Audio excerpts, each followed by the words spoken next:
What's up, guys? It's Jay Kills. Now, the other day I released that video, for tips for zone hitting, and now I'm gonna release the analog pitching tips video. And there's really not that many tips I can think of that are gonna help you pitch better, other than, you going into practice and just using practice to get better at it. But, I mean, there's a few things I can tell you that might help you a little bit. Um, but honestly, there's just really not that many. But the first thing you want to do when using any input type in this game, like the first thing you want to do is to find a camera angle that you like. There's some people that like, behind the pitcher views. There's some people that like catcher views. Personally, I really like pitching with the view, behind the pitcher. I don't really do that well pitching with a catcher's view. I don't know why. Like I've always been that way, so I always use some sort of camera angle like this. And when it comes to using lefties, I do a lot better with pitcher zoom. And then there's a few righties that I can, pitch with using this camera angle. But usually when it's a righty, I have to use a view that's to the right of them. So pitcher offset, outfield, pitcher, broadcast, stuff like that. I've been trying to go back to how I was last year and only use one view for lefties and righties. So I'm going to leave this one on pitcher zoom, or pitcher center, which is right in the middle. Now with analog pitching, when you select your pitch, you're going to notice that there is a meter that pops up right here. Up at the top, within that little home plate icon, you're going to see a target circle. And when you move it to the side, it moves as well. And then you're going to notice that there's a red arrow and it's flashing pointing down. And what that's for is when you move it to where you want to throw to, as soon as you go to pull down on the right analog stick, there's going to be a bar that starts falling. You want to let that bar come down low enough, and then as soon as it makes contact with that yellow marker right there, you want to push the right analog stick up and then towards the direction of that circled target. So I want to throw a inside fastball. So I'm going to pull the right analog stick down and then go over to the right while pushing it back up. I released it early, so the pitch was released too early and it sailed on me. So let's try it again.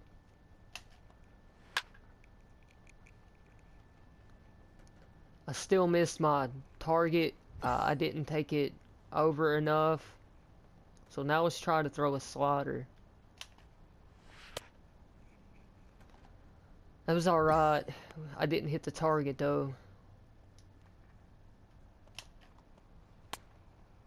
I released it perfect, I just didn't hit the target. So let's try it again. Done it again. So you're going to want to realize you're not consistently going to hit the target every time. Like, nobody is that good. Everybody misses. You can go and watch some of the best players in this game pitch, and every now and then you're going to see them try to throw a four-seamer out here, and they're going to take the stick straight up or over this way, and it's just going to miss. You see it all the time. It just doesn't matter who it is, everybody does it. Now you're going to notice that whenever you let go of the stick after the pitch is thrown, this little background within the meter, it's going to be one of three different colors: red, orange, or yellow. Yellow is a pitch that has less velocity, less break, but more control. Orange is a feedback that has decent velocity, decent break, and decent control, which, you know, medium, average, whatever you want to call it. And then red is more break, more velocity, less control. So there's times, you know, like for a fastball, it might be good to have that red feedback. And then for personally, for changeups, I like to have an orange feedback. You know, I try not to throw it as hard as I can, or put as much into it. I actually like it to be pretty balanced throughout. You know, I really don't like using or losing control like that right there.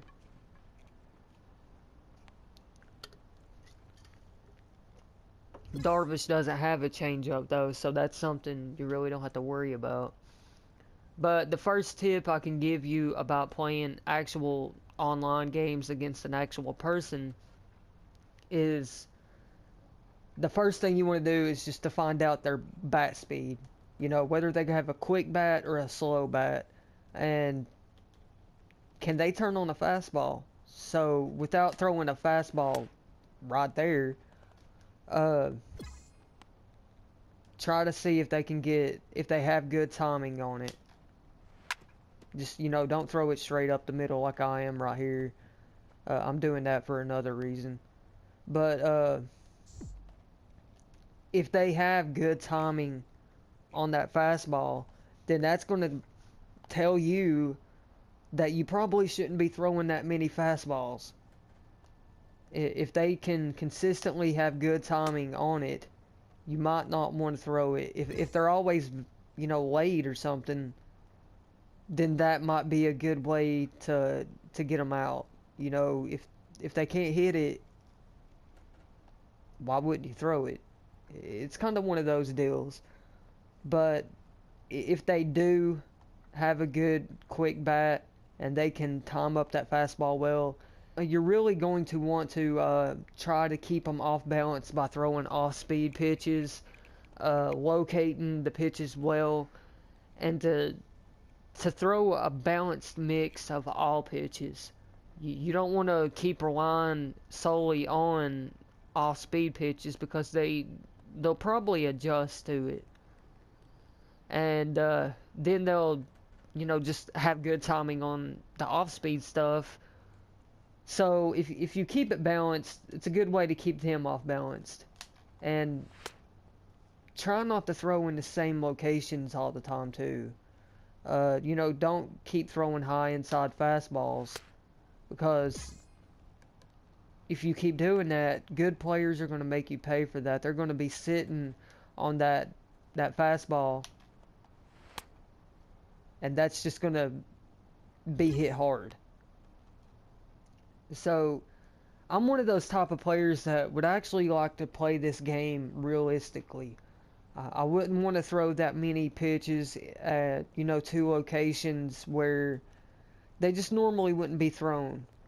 But if you watch Darvish pitch in a real game, you'll see that every batter almost, he does throw a pretty high curve.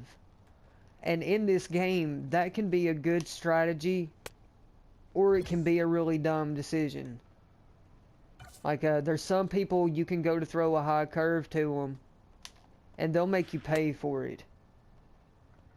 I don't know what it is about, you know, off-speed pitches up high this year, but it seems like they get hit, and they get hit hard, even without good timing.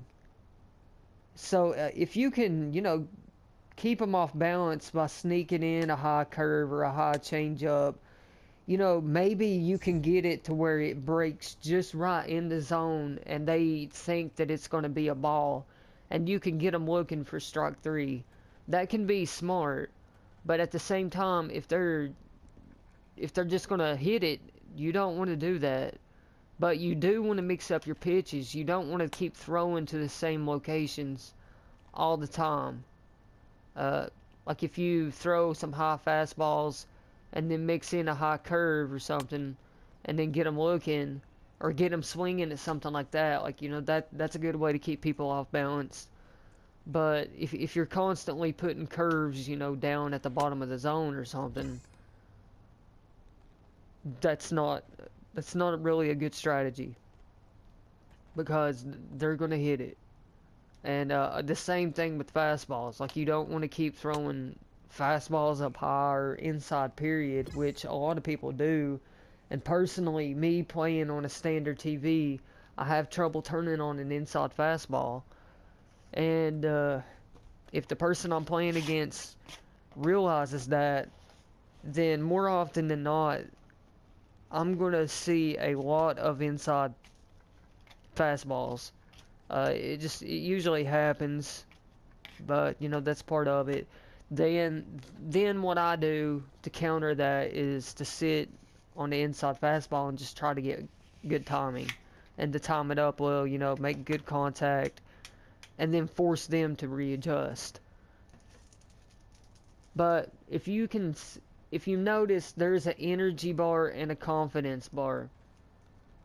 The best thing you can do, to keep people from getting really good hits online is to keep your confidence and your energy bar pretty high. Like the energy, it's going to go down as you use your pitcher, but if you keep your confidence high, then that's going to actually shrink the PCI of your opponent, and that can prevent them from getting really good hits. But online, unlike, here in practice, each individual pitch also has its own confidence bar. So you can have your four-seamer have really good high confidence, and then when you throw it, it's going to shrink the PCI of your opponent's. It's going to shrink your opponent's PCI. Sorry, I can't talk. But you can also have that slider have really low confidence, and then when you go to throw it, it's going to make the PCI of your opponent's PCI larger. So if you are struggling to, have good confidence on that slider, I wouldn't throw it that much. If anything that's going to help your opponent out, don't do it. Try not to fall into any tendencies to where you're just throwing inside four-seamers, inside cutters. Just try not to get predictable. Keep them off balance, and that's probably going to involve throwing pitches to areas that you normally wouldn't throw to. Plus, there's going to be times where you're going to throw a strike and the umpire's going to call it a ball, and then there's going to be times where you throw a ball and it's going to be called a strike. Pitching this year just really isn't as important as it was last year. I don't want to say it's not important at all, because it is, but it's just not as important as getting good hitters. With a pitcher, really the best thing you can do is to get someone that has good pronouns, good pitches, and just try to keep your opponent off balance. Because unlike last year, you're going to notice that there's going to be a lot more there's going to be a lot more of what I like to call bullshit hits. They're going to be late and jammed on a fastball that can be right here and get hits out of it.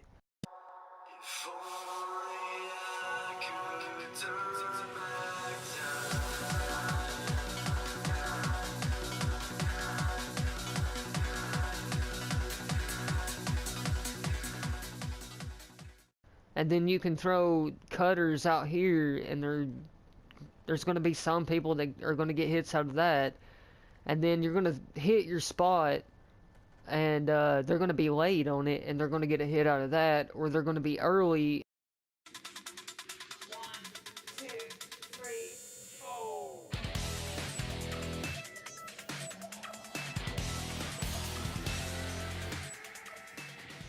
and get a hit out of that. So I mean,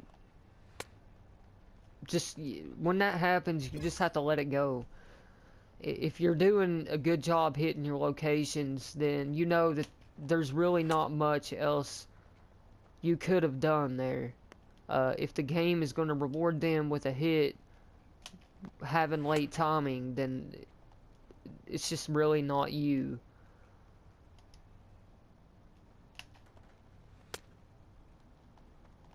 So I mean, that's why I say, you know, pitching just really isn't as important as it was last year, just based off that. But I mean, you still want to have good pitchers.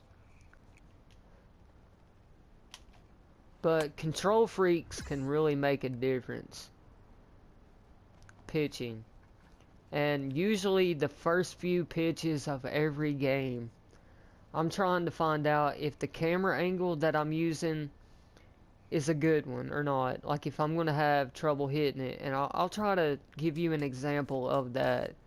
So I'm going to go to pitcher zoom.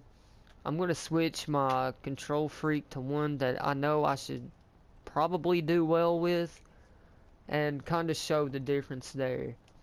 So let me try that. Good job, buddy. I'm not even running over there. That's your mistake.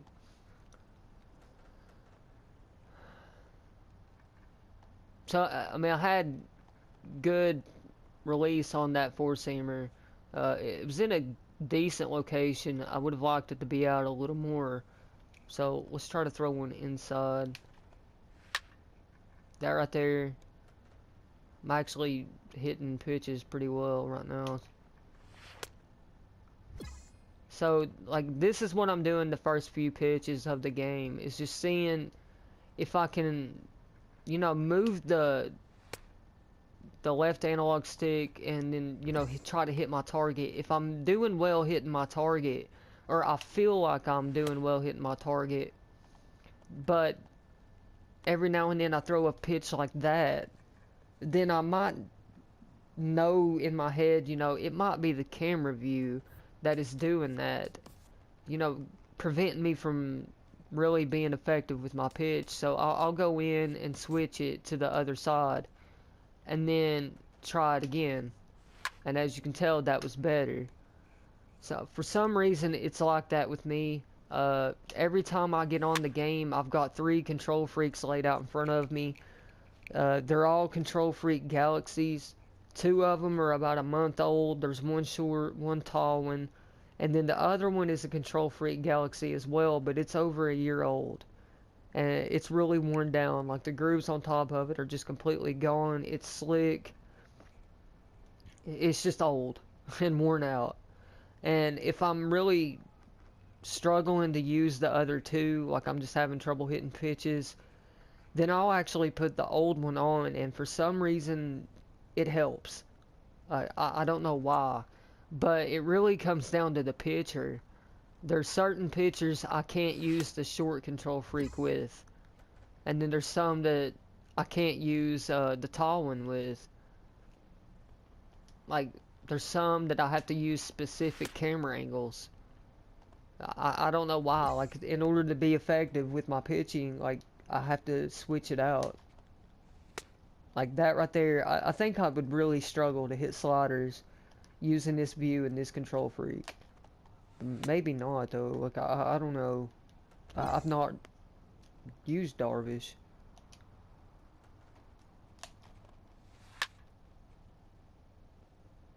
So within the same time, you know, I'm trying to find out whether the camera angle's good, the control freak's good. I have to do that, plus try to find out, you know, whether it's just the control of the pitcher that is missing as well. So there's a lot of times, you know, I'll get into games and I'll just be like, well, that could be the control of the actual pitch and not me. You know, if I'm actually hitting the spot and it's just missing as well, then that's that. I mean, you can tell. The more you play this game, the more you pitch, you can tell.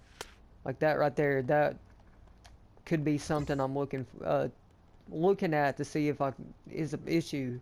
Sorry, I'm having trouble explaining stuff. Now that was good.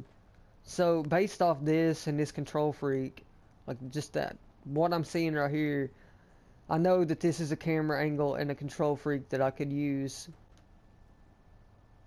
you know, while using Darvish.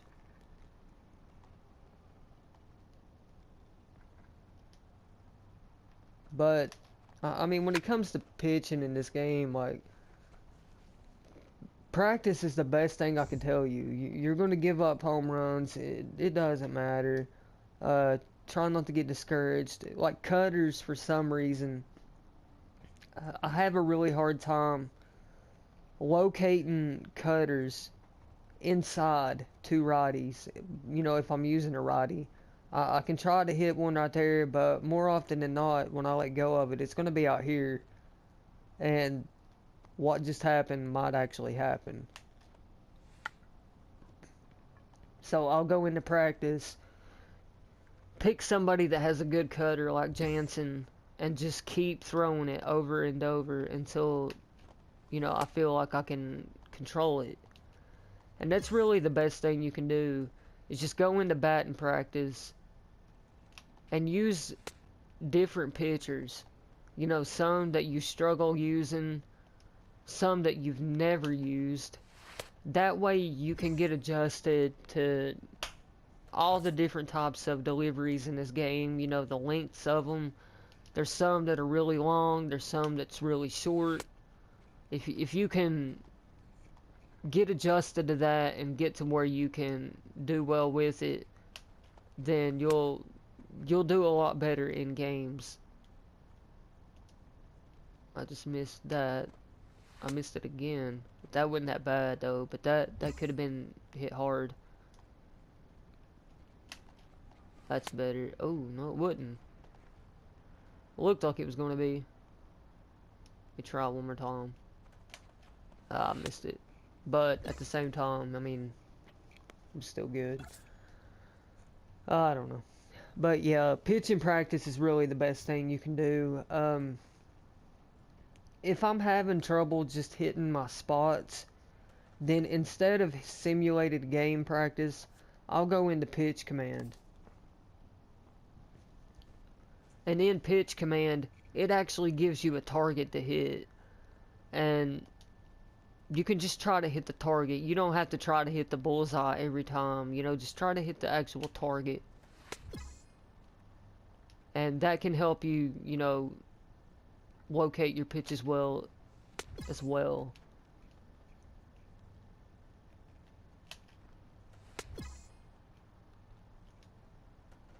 And this is usually what I do if I'm just struggling to hit pitches. I'll just go into practice and go into pitch command and use it, and then, you know, try to visualize it as me actually wanting to hit that location in a game. And this is what I'll do. I'll just sit here and do this until I feel like I've got it down.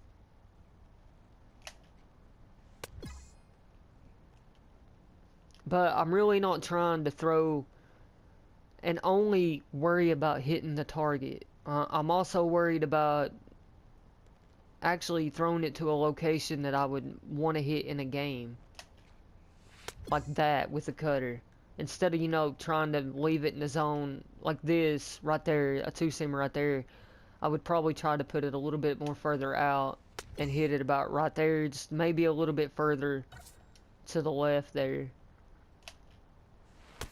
I missed that bad. Like that. Like, I'm just really not worried about hitting the bullseye.